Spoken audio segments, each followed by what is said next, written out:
Kirsten, this isn't very fair. Yesterday, you gave me a buffer. I had Jonathan Anderson between me and Professor Jansen. Now I have to follow on his act. So bear that in mind. It was inspiring stuff, and so something of a challenge. But I think one of the reasons why this is challenging as well is because, as Kirsten alluded to, a lot of people have a hard time getting their heads around this, and so a number of you are probably sort of trying to avoid falling asleep already, right?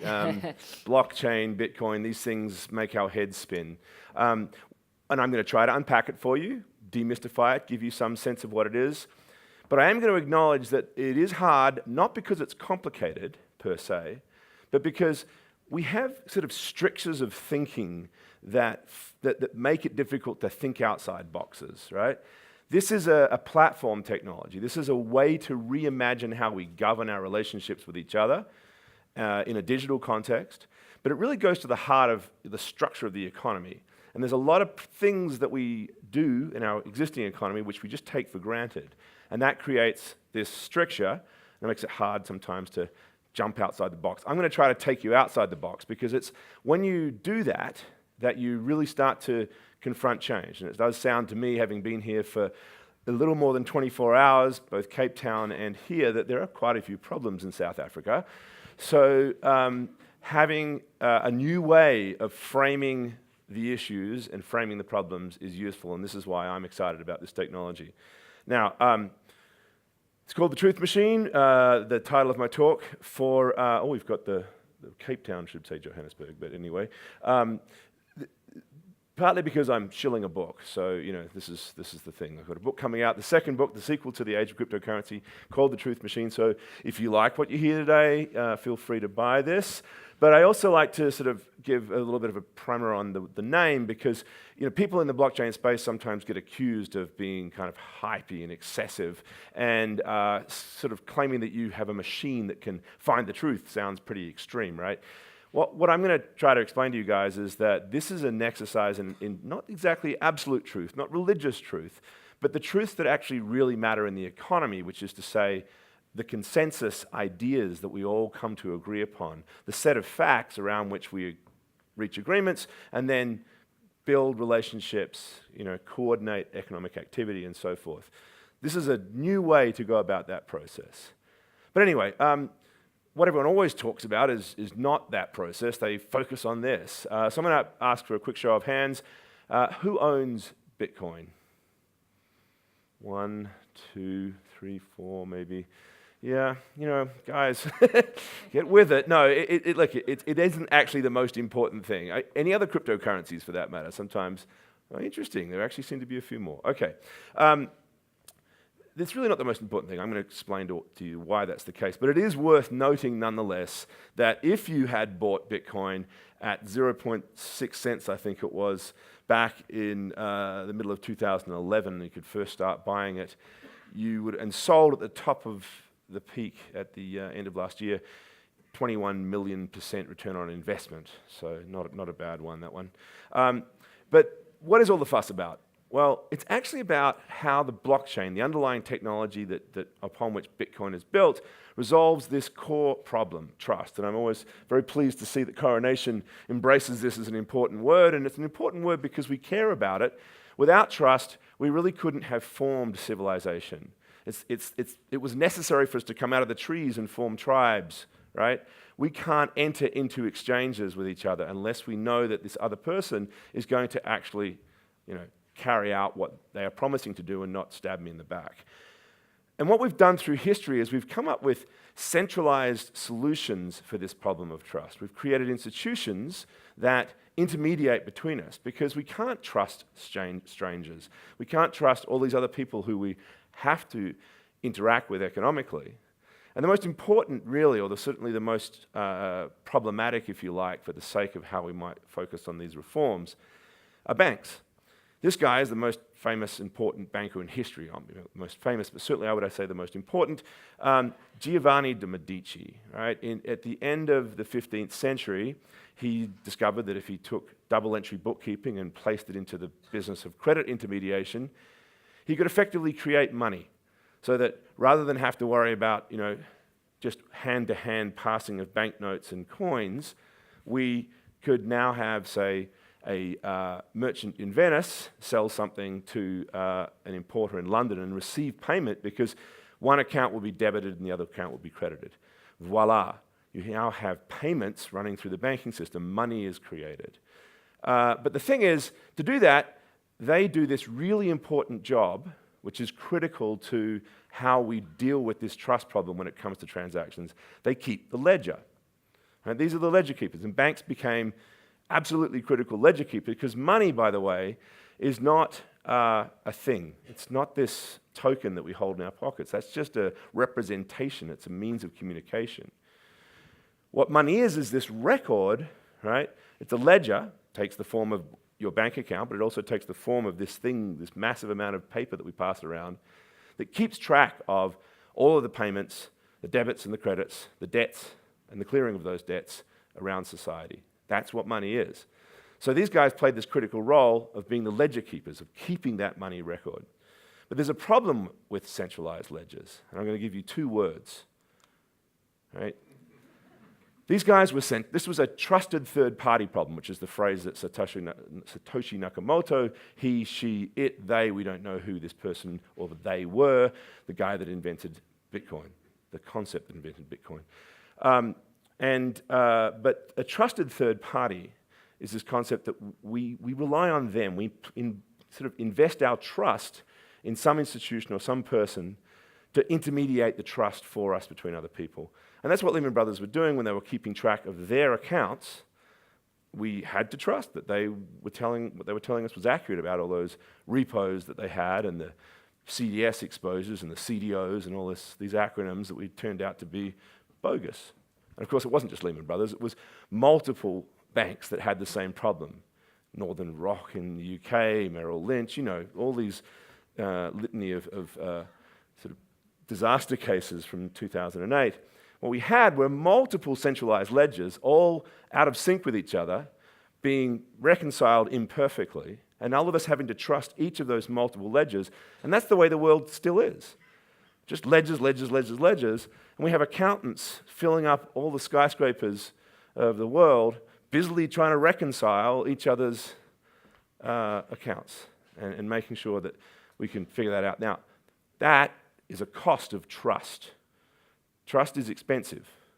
And what this technology does is try to bring down that cost by getting away from the idea of the centralized ledger and creating a decentralized ledger. Now, the reason why Bitcoin was important as the way to sort of discover this as the underlying idea comes because a bunch of guys were trying to create digital money.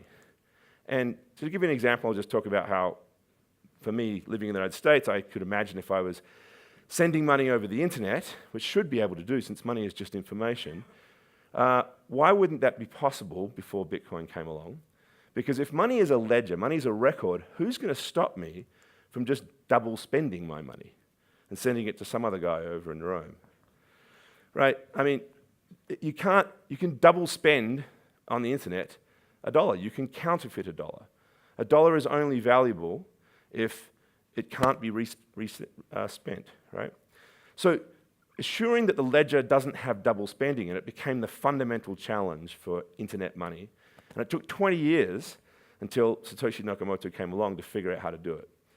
And he knew that it had to be a decentralized mechanism, which meant there had to be a whole lot of different ledger keepers keeping the same ledger and coordinating amongst themselves, finding a consensus so that there would be this common agreement of facts rather than one single institution taking charge of those facts. He basically created this network and then imposed upon them, oh dear, that's Satoshi himself speaking from somewhere from the beyond. He created this network and then imposed upon them a tax. He wouldn't call it a tax, but I would do so.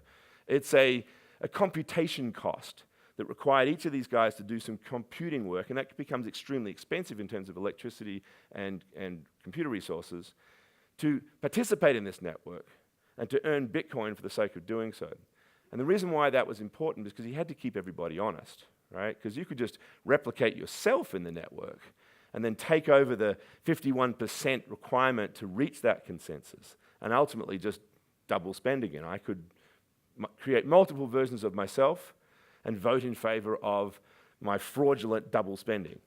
But if I have this very expensive exercise of every time I add a new computer to the process, that I'm going to have to do all this heavy computation, it gets really, really expensive to take over the network. And that's the fundamental structure of Bitcoin. It's not the fundamental structure of every other blockchain. There are other ways to form this consensus. But in a fully permissionless system where anybody in the world can participate in this, so that no one can actually control it, which is the beauty of Bitcoin. It truly is decentralized in that sense. You kind of need this incentive, that is Bitcoin, and this cost, which is, this, they call it proof of work, the computation cost. Anyway, with that, no more double spending. This was a major, major breakthrough. What it is what we're doing now with all these computers is creating this shared ledger. Right? It's not one centralized ledger. It's the same ledger, but everybody shares it, and everybody updates it, and everybody keeps a record of what's happening and finds the consensus to update in their own time. If they don't, if somebody's doing something fraudulent and they all agree it's not, then that update doesn't go in. This is a very different structure to what we currently have in the financial system. So you can just see that this is now a model where everybody's talking to each other through this network and making sure that there is a simultaneous increase, or rather change and update to the record. And it's really important from a security perspective because it means there's not a single vector of attack. If somebody hacked the DTCC, the clearing and settlement agency within the United States, they'd be hell to play with, right? But that would be a risk because the whole thing would go down. If you take out one ledger in a distributed system like Bitcoin, there are multiple versions of it still in existence. So it has a security component to it. But there's also something really quite incredible about the idea of record of truth that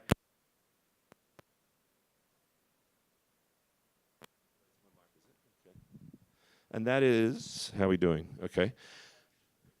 And that is that you've got no more need for auditing, right? Why do we need to go back every 3 months or every week or whatever and reconcile that and check that Lehman Brothers is actually telling the truth? If we all actually agree in real time that every single transaction is truthful. You get a sense of how disruptive this concept is when you imagine the entire financial system that's actually built on that cadence of every 3 months going through this process, right? So it's a powerful idea. The blockchain, that this shared ledger though, it has multiple uses. It's just that Bitcoin was the first use case. That's the way to think about it, in my mind. It's also the first digital asset, and that's an important concept. Before it came along, there was no such thing as a digital asset, because anything digital could be replicated. You need to have a unique quality for an asset to exist. It needs to be only one of them. But Bitcoin created scarcity in a digital context. So, previously, if you had your iTunes account, you had a perpetual license with Apple, and they would just sue you if you ever, tried to make money out of it. You would have that forever, but it was litigated rather than owned like an asset. Now we have an asset, and that's very important because we can now think of how we might take other forms of value and give them digital representation, and therefore use a lot of the really cool things that come with software to actually start to make some pretty profound changes in the way we go about managing our economy. One of those is a thing called smart contracts. So in addition to being able to verify that transactions are accurate, all these computers in a network, if they are empowered to actually carry out instructions that are listed as a kind of a contract, they are now being verified in a decentralized way. There's no way that that can actually monkey with the execution of those contracts. And so there's this idea that you and I can enter into a contract. It'll have automated features to it, like pay so and so when this amount of is reached of some sort. Any kind of if X then Y structure to that contract, and know that neither one of us or anybody else could tamper with it because this is a decentralized, immutable system. It's a key word. This is an immutable ledger. Once it's in, it can't be changed. And so you have this sort of this sense of trust in the system. And that's really, really powerful because we can now bring automation not only into, say, the relationship you might have with your bank account to automatically pay your credit card every month, where I'm trusting the bank to execute the contract, but anybody can enter into a contract with somebody else and defer that to the decentralized system. So you start to sort of imagine, whole new economic structures existing that don't need these institutions in the middle of them. And money becomes programmable, right? As it is now, our dollars, our rand, they're kind of agnostic about they don't hold any values. They don't have any real instructions attached to them. You can exchange them for anything, right? But when money is software, which is what this is, and when it can sort of reside and move across anybody because we can trust this system, it can actually have powers. So you can have it to pay for one thing and not the other. You could create, for example, a token that a city might sort of generate tokens from solar energy. It might be a representation of rights to solar energy that could then only be used to travel on an electric vehicle, a transit bus, and not for parking downtown, right? The money itself contains these values. It starts to contain the interests of the community, and therefore it becomes part of the governance. So we're starting to embed money into economic systems, economic structures, communities and ideas. And we can get really kind of adventurous with this. So there's a whole lot of different use cases that are emerging out of the blockchain. One of them that I find quite exciting is alternative lending. There's this idea called a ROSCA, a rotating savings and credit association. These things are also known as savings circles. In fact, they have all sorts of names all over the world. And I think Neville told me in South Africa they're called Stokvel. These are, really interesting things, but they depend upon trust, right? You need to know everybody in the group. Basically, you all put money into a pot, and then after a certain time, somebody gets to take out the pot, and then you all keep putting back into the pot, and somebody else gets the next round, right? But you need to know that the first guy is not going to run off with the money. And that's usually because, I know your brother and your cousin, and if you do, I'll break your knees, right? And that becomes complicated from a scaling perspective because everybody has to know everybody, right? So you multiply it by 20 by 20. In this case, though, if we start to bring these structures into it, where the money is automatically sent, we can control it in a way that no one can manipulate, and we have all sorts of other trusted mechanisms, smart contracts and so forth, we might be able to scale these ideas. So to bring really powerful credit systems, which have existed for millennia, by the way, these ROSCAs, and now give them the power to go much, much bigger, we can think of how we can sort of really move credit for lots of underprivileged people further along. This other one I really like is community infrastructure. So a solar microgrid. I'm big into solar at the moment. I'm working on a project in Puerto Rico about this. Essentially, you could have crowd-funded access to the claims on a solar microgrid because the devices that are there, the smart meters, the panels, they can be controlled by this programmable money, right? They can be turned on or off when a payment is made. So we start to look like securitization or collateralization without the need for a court to adjudicate. We trust the blockchain to actually execute the rights of the investor, which really helps the borrower because now they can actually get access to credit in a way. In all these communities that have got broken political systems and a lack of rule of law, this might be a kind of solution for that. And I always emphasize the word might. We are very early days here. These are concepts that we are sort of toying with, but we're studying them, and there's a lot of work going into it, so they're moving forward. The Internet of Things is going to need, I believe, something like this system, the blockchain. It could be a different form of distributed trust, but either way, we can't have centralized institutions sitting in the middle of these machines and devices that are going to start trading money with each other. And I use this example because this is, Daimler did this platooning thing where they've got self-driving trucks. One is following the other, and it therefore saves on energy because there's a slipstream effect. So what if, in addition to this, all these trucks didn't even have any relationship with each other, but they got into an automatic platoon, and the guy at the back would pay the one at the front with digital currency, Bitcoin or something, to compensate that one for taking all the wind as they move forward and the extra cost for the petrol that they have to consume.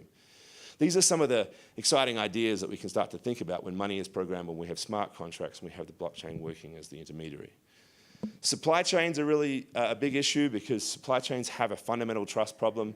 Multiple members, all with the same common interest. We all want to sell more widgets, but I don't trust you because I'm the buyer, you're the seller, and therefore there's a unwillingness to share information. It's a fundamental problem in all supply chains, which is why when Chipotle had E. coli breakouts in a couple of their restaurants, it took them 8 months to learn that it actually was some slaughterhouse in Australia, of course.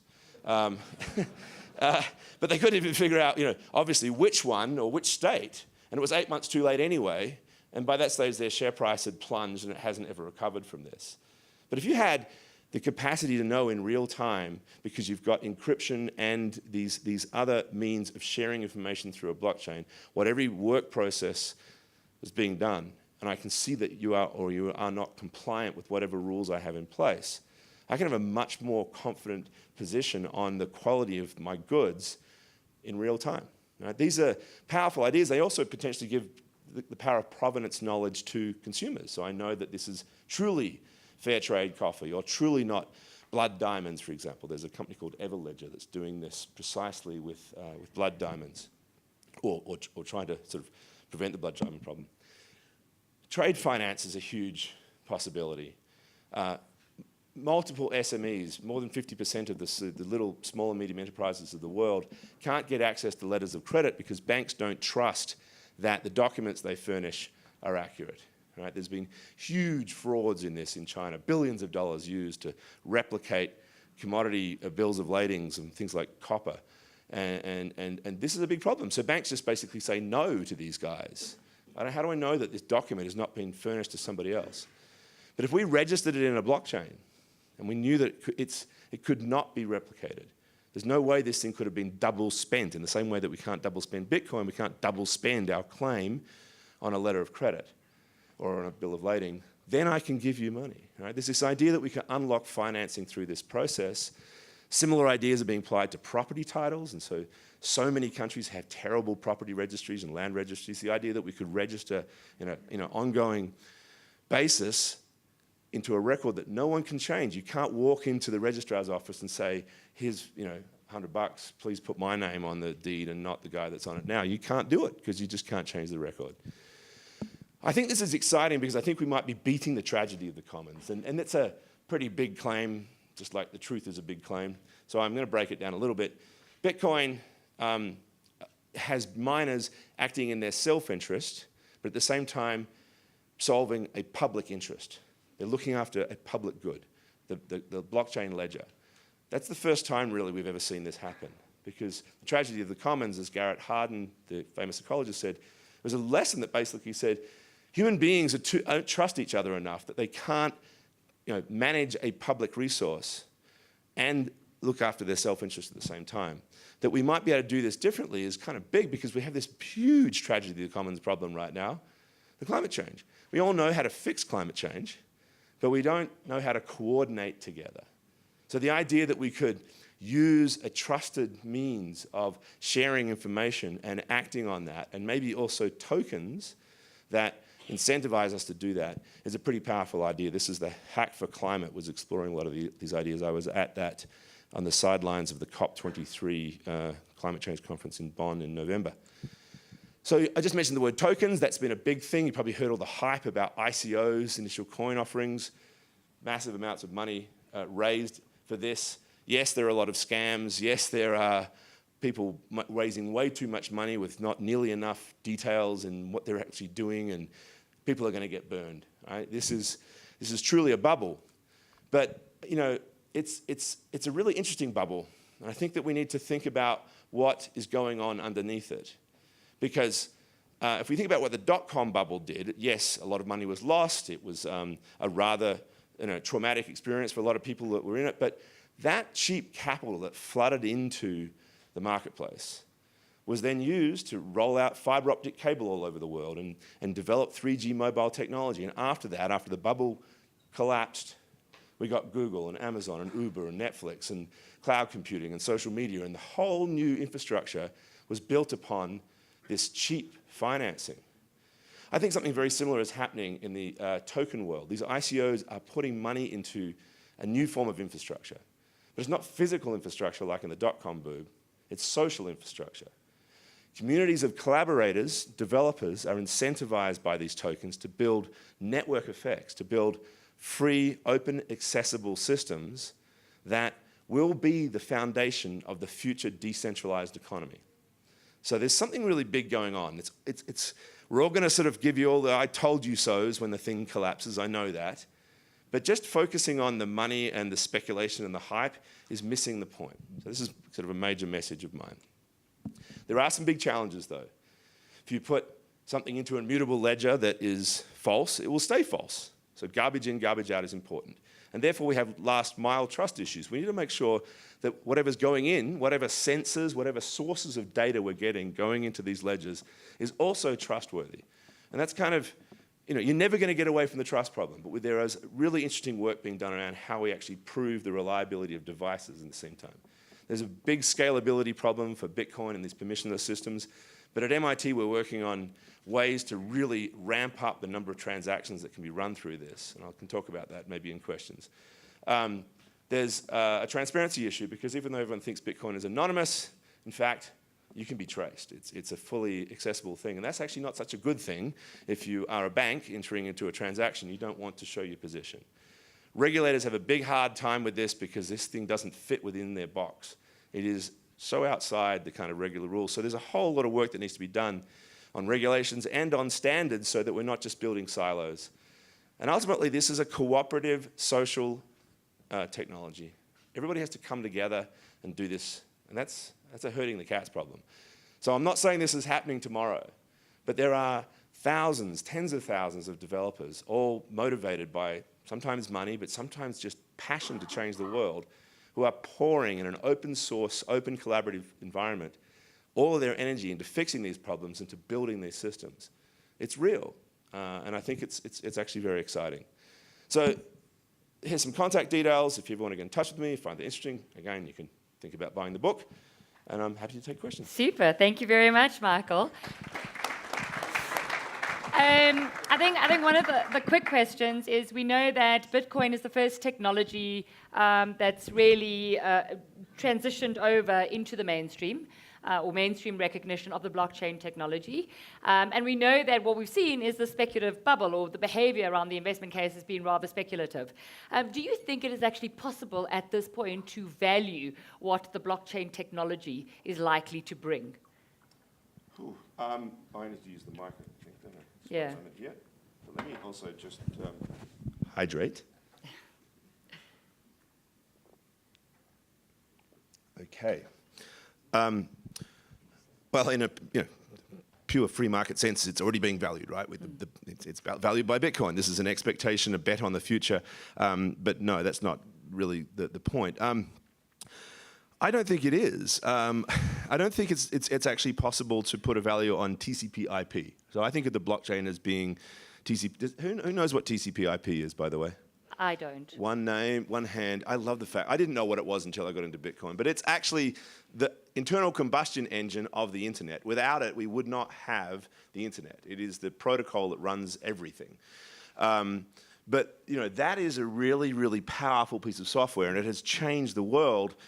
Putting a value on it's pretty hard, right? I mean, I do tend to think not so much Bitcoin, but the whole broad idea that Bitcoin represents of blockchains, because I think there will be multiple blockchains that will interoperate with each other. It's a similar sort of transformative thing. It's the next layer that's going to change the internet. So its value could be actually zero, because A, because it doesn't work, and B, because it does work, but we have no way of actually extracting that value.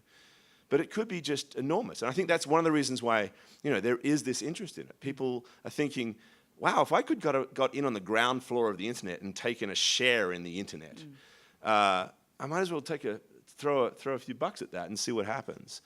I think that's part of what's going on. But anybody that can tell you that it's absolutely going to be worth $1 million, or it could be $1 million or it could be zero. It's a huge experiment. Is what it really is. But let's talk about the blockchain technology. And I mean, one of the challenges that it faces today is how scalable is this technology? We've already talked about payments, but are we able to facilitate the same volume of payments that Visa and MasterCard does, and at the same cost? It's a really good question. Yes, Visa has 50,000 transactions a second. Bitcoin's running at about 7 or 10 transactions a second. And it can't scale at the moment, that is Bitcoin, because of a political problem more than anything else. It's really trivial, in fact, to just increase the size of the blocks, which would mean you could get more transactions. But everybody has to agree to that. And ultimately, you have this trade-off, because building a bigger, more sort of a more capable ledger means that you create economies of scale and you get centralization in the mining, and that might mean that you can take over the network. And so there's a lot of resistance amongst people to do that. So they haven't been able to agree. But what's going on instead is something called the Lightning Network that we're working on at MIT that takes it to another layer. So much like TCP is the base layer of the internet, then you have HTTP, which is a web, for websites, and SMTP, which is for email, and then all the applications that we all interface with on top of that. This is kind of one of these second layer things that we think then people will build payments modules and user interfaces for payments on top of. And it doesn't need every single transaction to be registered into the blockchain. It's, in fact, you could do thousands of them and then eventually clear it back into the blockchain. But because of that chain, there's an opening transaction and a closing transaction. Within that, you can have confidence that this is a truly immutable record as well. That is potentially millions of transactions a second. That's where a lot of the hope is going in this. But the other way to scale is actually just to throw out the Bitcoin model altogether and go for a permissioned blockchain. And I think so the deal being here that we don't have to have this messy, anything goes, open source, massive community participating in it. They're all the 20 guys that you've agreed are going to be the validators of that network, and you have a different consensus mechanism. The problem, of course, with that is that you've now introduced a trusted entity back into the system. So it's a trade-off. And I think, some purists in this space hate the idea of permissioned blockchains rather than the permissionless that Bitcoin is, because they think it's just another trusted database. I don't know. I think there's actually lots of powerful uses that could come from that. So we're going to see, again, trade-offs to figure these things out. I mean, one of the other things about just growth and in this technology, if you look at Bitcoin, it's costing now more and more to get miners to verify the transactions. How do you see this translating into other blockchain technology? Because it is becoming suddenly a lot more expensive. Right, and well, again, Lightning is a solution to that, right? So the very same problem of scalability is also the same problem of cost, right? Because you need to expanding the block size will mean that the miners can't charge more for it. So Lightning gets you away from that. It becomes cheaper, one would think. But I do think it's been really interesting. The most exciting thing about this technology is the open source inventiveness of this huge global community of developers. And so, the thing to get fixated on is not Bitcoin and its current limitations, but rather what sort of ideas are being generated and new concepts to overcome some of these problems. And yes, many of these new blockchains that are coming out are doing really interesting things to try to grapple with some of the problems. Another problem is that people hoard Bitcoin because it's almost like a victim of its own success. It has been proven to be a scarce asset, and people truly believe that that it's going to rise in value, so they hoard it. And a hoarded currency doesn't work very well as a currency. So some people are also building blockchains that will have inbuilt inflation into it, not sort of hyperinflation. We're not talking Zimbabwean dollars here, but something that might have a presupposed 3.2% inflation rate in it that is always going to be there, and so you might start to use it. There's all sorts of different parameters that you could place into these models, and we're very much in this experimentation phase right now. We're going to see what central banks themselves do, by the way. Well, that was going to be my next question, is do we see digital currency being adopted as fiat currencies? They're certainly exploring it. Unfortunately, right now, it's kind of a band of rogues that are actually going right into implementation phase. Venezuela's doing it to try to get away from its debts and sort of continue to, basically ruin its country. Same with Ecuador. But there's some serious research also at MIT. I'm not just trying to sort of blow our trumpet here, but we have a guy who was formerly leading the digital currency research at the Bank of England, working with a consortium of central banks to explore the idea of a prototype. It's definitely going to happen. I mean, it's cheaper, it's better to run, and it's also really interesting because central banks, post-financial crisis, aren't really enamored with banks. There's always this conspiracy theory that the banks are in it with the central banks, and it's not actually the case when you talk to serious central bankers. They quite happily, many of them, remove banks from the payment process. And that's what a digital fiat currency would do, because why do you need to have a bank if it's, you need it for maybe long-term credit and for mortgages and everything, all those wonderful things. But payments, this is an unnecessary gatekeeping role that they play. I could just have the central bank do it. It's not less risky and it's more efficient. So my wallet would be with digital dollars or digital rand. I think the PBOC, the People's Bank of China, might actually be doing one as well, which I find really interesting. The scary part of that is that they might be using it to track their citizens. The interesting side of it, though, and also scary if you long American dollars, is that smart contracts embedded into digital fiat currency would potentially allow an exporter from China and say an importer from Russia to lock in the exchange rate, which would mean they don't have to do what every single trader has to do around the world, which is to intermediate or triangulate through dollars, through the New York banks to do this, which would, undermine the dollar as the world's reserve currency, which is a fairly big thing. So there's a lot going on, and Bitcoin sort of introduced the idea, and central banks are kind of competing with that. It's a whole melange of innovation and experimentation that's going on right now. So you mentioned banks and you mentioned auditors a bit earlier. What other businesses do you think are ripe for disruption as a result of this blockchain technology? Right. So I think you can think of it as much as of processes as businesses, but there are businesses that just carry out particular services. And so notary services, for example, are going to be sort of pointless, because you'll be able to show that a record that you have has been registered into this blockchain, and you'll all trust that. So the transactions in some respects are like a notarization. It's notarized with a private key that asserts to the authenticity of a document. But it's really also the processes within businesses.